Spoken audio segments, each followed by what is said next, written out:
Picoty Solaire, expert en solutions photovoltaïques pour un avenir durable. Et Akena, la reine des vérandas et des pergolas, vous présente Sud Radio, la planète demain, Christophe Debiens. Bonjour et bienvenue sur Sud Radio, la planète demain, l'émission qui aborde les sujets d'écologie de façon optimiste en donnant la parole aux porteurs de solutions technologiques et innovantes pour une transition écologique positive, bien sûr.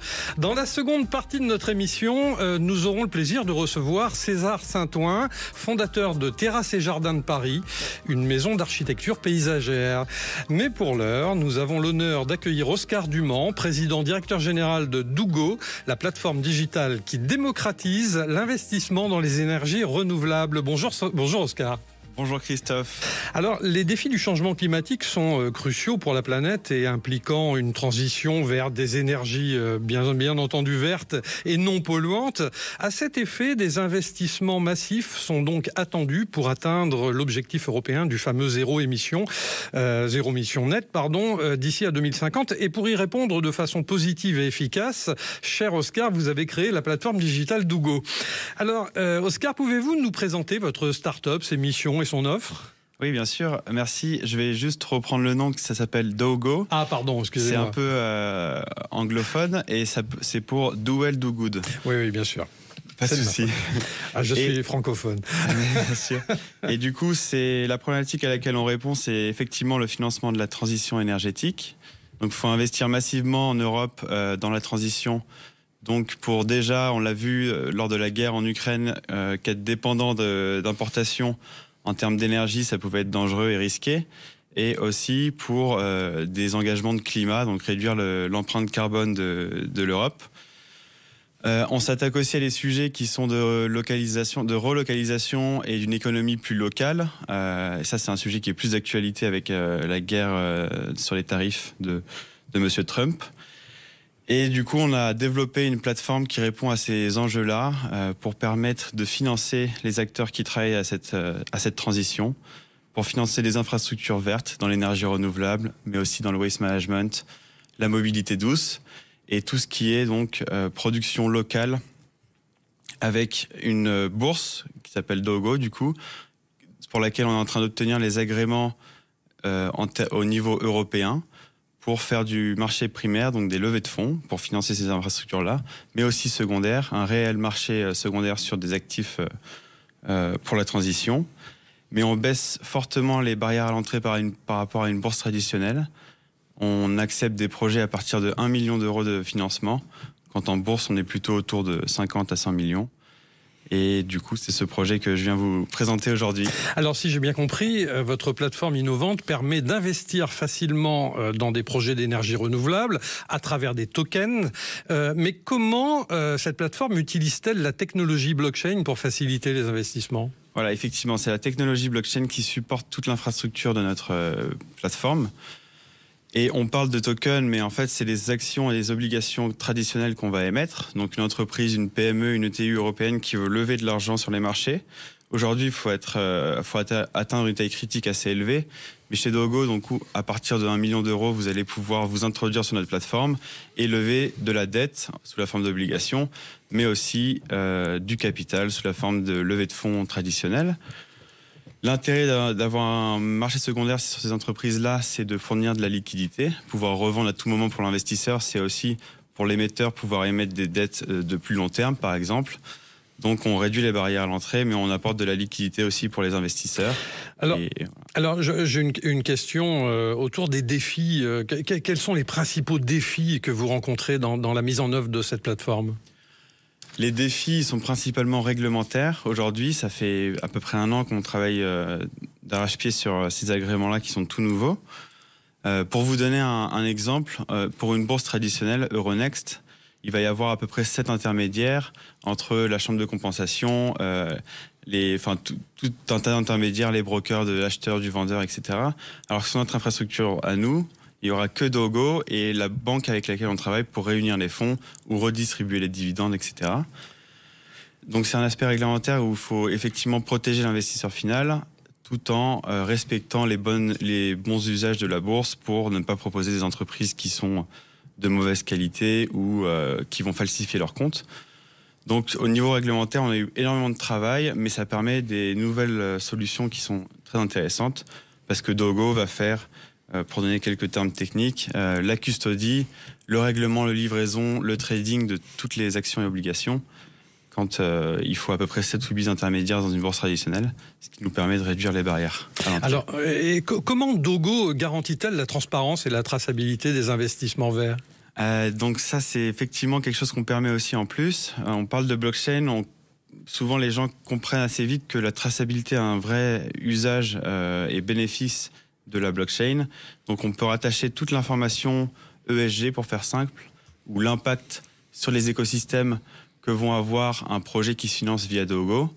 Par exemple, on rattache le CO2 équivalent évité des projets qui se financent chez nous directement au niveau du token, qui est en fait une obligation ou une action. Donc quand vous êtes investisseur, vous savez la performance financière, mais aussi le CO2 équivalent évité.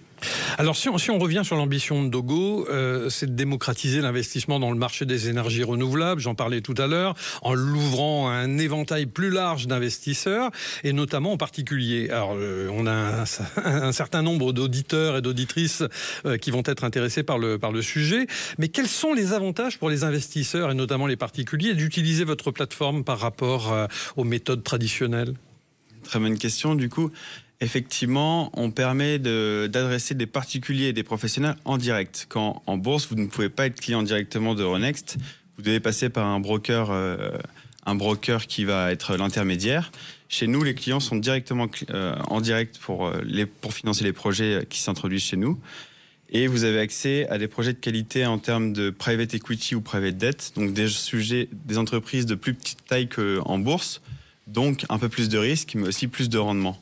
On ne fait pas que du renouvelable, on fait toutes les entreprises qui sont alignées, on va dire, pour être large à la transition énergétique. Mais du coup, vous avez accès à une classe d'actifs qui aujourd'hui était très peu accessible aux particuliers, avec des rendements très attractifs et toute la transparence qu'on pourra fournir sur les entreprises. Alors Dogo s'inspire-t-elle de ce que l'on appelle l'économie bleue et d'ailleurs, pouvez-vous nous dire pour nos auditeurs ce qu'est l'économie bleue ? Oui, on peut parler d'économie bleue ou d'économie régénératrice. Enfin, c'est en tout cas un sujet qu'on aimerait vraiment pousser, un peu comme vous d'ailleurs, sur le fait d'avoir une écologie positive et pas restrictive ou punitive. Donc l'économie bleue, c'est le fait de prendre en compte tout l'écosystème. Pour une entreprise qui va produire, par exemple, du café, récupérer les grains de café, il y a 98% du café qui est jeté. On ne consomme dans un café que 2% de ce qui a été récolté. Et les 98% sont jetés, alors qu'on pourrait l'utiliser pour faire pousser des champignons. Voilà, c'est toute une économie et qui fait gagner en fait à tout le monde, à la nature, aux entreprises qui produisent et en termes de création de valeur locale et aussi au niveau de l'emploi. Alors comment Dogo envisage-t-elle de financer des projets locaux durables et créateurs d'emplois à travers le monde ? Alors, pour l'instant, on a un agrément qui nous permettra de travailler dans les 27 pays d'Europe. Donc, c'est déjà pas mal. C'est notre marché dès le début du lancement de la plateforme. On a déjà une quinzaine d'entreprises avec lesquelles on travaille qui sont prêtes à se financer via notre plateforme. On espère obtenir l'agrément en juin ou cet été, dès 2025. Et du coup, le but, c'est d'accompagner surtout des entreprises qui ne sont pas cotées aujourd'hui et de leur permettre de financer directement l'entreprise elle-même, mais aussi des projets locaux, que ce soit détenus par des holdings, des SPV pour du renouvelable ou autre. Tout est possible, on est assez flexible sur le montage financier. Et comment vous garantissez la conformité aux normes financières et à la durabilité en vigueur ? Alors ça, c'est effectivement au niveau financier, on est régulé par les autorités françaises, ACPR, Banque de France et AMF. Et au niveau extra-financier, c'est plutôt du coup aujourd'hui notre play à nous, notre plus-value par rapport à des concurrents. Et on va essayer d'apporter le plus d'informations possible, mais en tout cas, on peut tracer directement, par exemple, quand c'est de l'énergie verte, la production d'électrons verts par le parc photovoltaïque ou éolien ou hydrogène sous-jacent, ce qui permet de remonter de l'information qui est tracée dès la production sous ce format token. Et en quelques mots, comment vous voyez l'évolution de votre plateforme ? On espère prendre une grande place sur le marché du private equity, donc pour financer les PME et les ETI européennes. On va être l'un des premiers en France et en Europe à l'obtenir. Donc on espère faire notre place et devenir une référence dans les années à venir. Merci cher Oscar Dumont, président directeur général de Dogo, la plateforme digitale qui démocratise l'investissement dans les énergies renouvelables. On se retrouve dans quelques courts instants sur Sud Radio avec La Planète Demain et Thibault, le French Trotter. À tout de suite. Picotis Solaire, expert en solutions photovoltaïques pour un avenir durable. Et Akena, la reine des vérandas et des pergolas, vous présente Sud Radio, La Planète Demain, Christophe Debiens. Et il est l'heure de retrouver Thibault, notre French Trotter national qui s'est intéressé à la marque Netatmo, qui fait partie du groupe français Legrand, une marque leader dans des objets connectés pour la maison intelligente.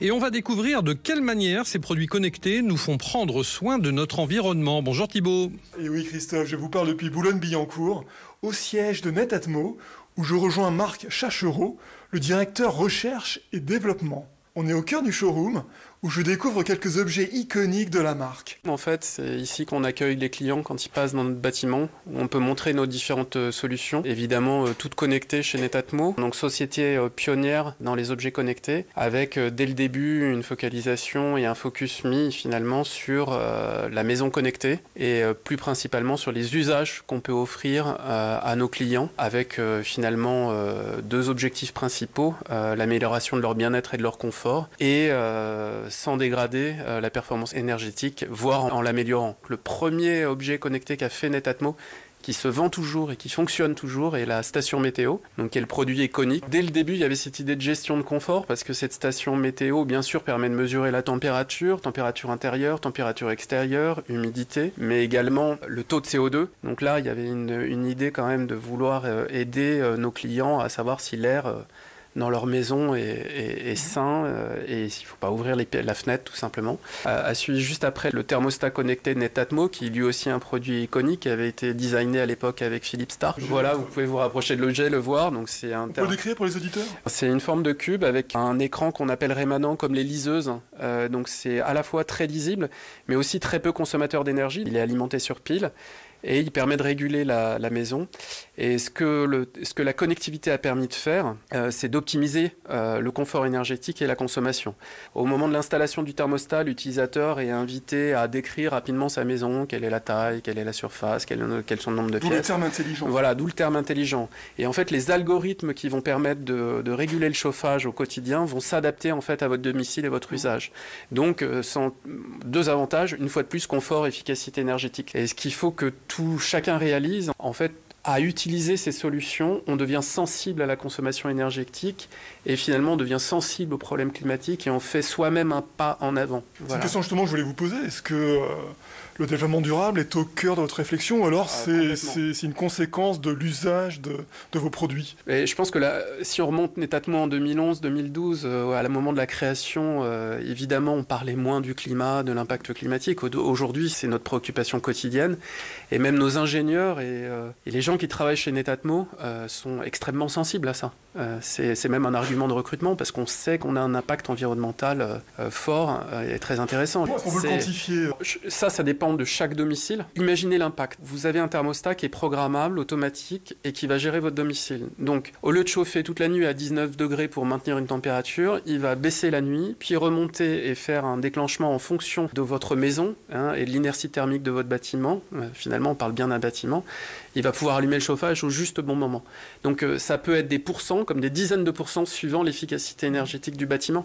D'ailleurs, l'État pousse à l'utilisation de ces solutions. Donc ça peut réduire de 20% l'efficacité énergétique. Si vous êtes sur un chauffage au gaz ou un chauffage au fioul, l'impact CO2 est évidemment beaucoup plus important que l'impact électrique en France. Mais voilà, on peut réduire de 20% une consommation d'énergie en général. Après, l'impact CO2 dépendra du type d'énergie. Eh bien voilà, on voit tout l'intérêt de ces objets connectés sur notre environnement. La suite de ce reportage la semaine prochaine, Thibault nous fera découvrir comment ces objets sont conçus. Merci Thibault. On vous retrouve donc en pleine forme dimanche prochain. Mais tout de suite, nous accueillons dans les studios de Sud Radio César Saint-Ouen, fondateur de Terrasses et Jardins de Paris, une maison d'architecture paysagère. Bonjour César. Bonjour. Alors pouvez-vous nous présenter brièvement votre entreprise et sa mission ?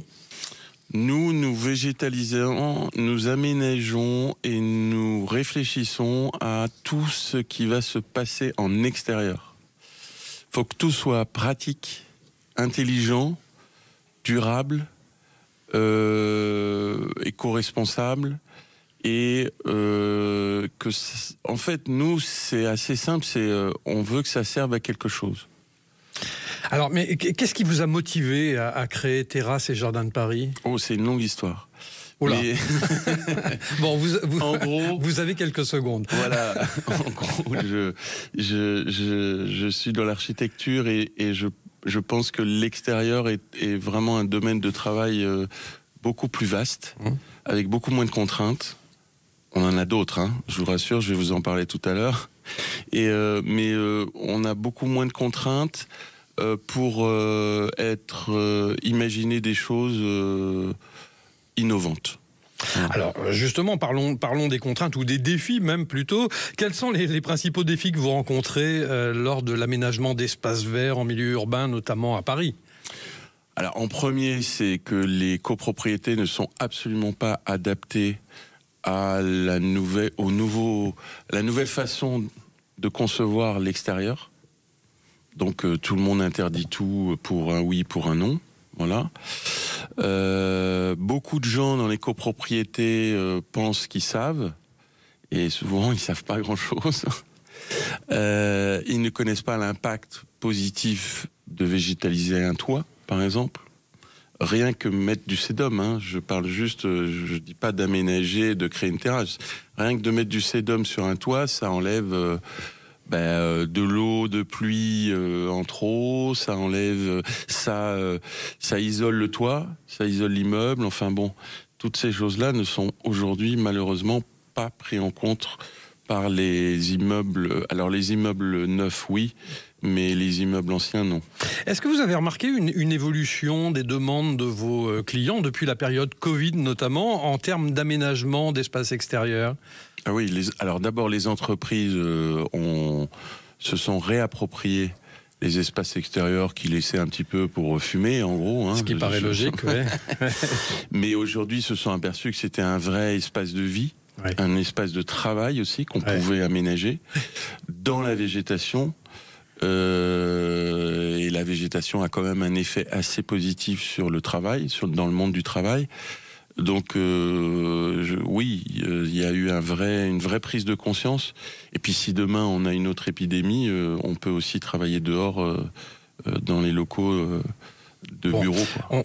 On va croiser les bras, les doigts, pardon, les bras aussi les bras peut-être. Aussi, ouais. Et puis on va prier pour qu'il n'y ait pas de nouvelle épidémie. Comment votre entreprise intègre-t-elle les nouvelles technologies, comme les systèmes d'arrosage automatisés ou l'éclairage dans ses conceptions paysagères ? Ouais. Alors nous, chez Terrasses et Jardins de Paris, 98% de ce qu'on achète, c'est européen, déjà. Donc en Europe, on prend conscience quand même de l'écologie et des économies, hein, que ce soit électrique ou eau. Nous, tous nos systèmes sont reliés en Wi-Fi, donc nous, on peut prendre la main à distance et régler l'arrosage automatique. C'est que du goutte à goutte.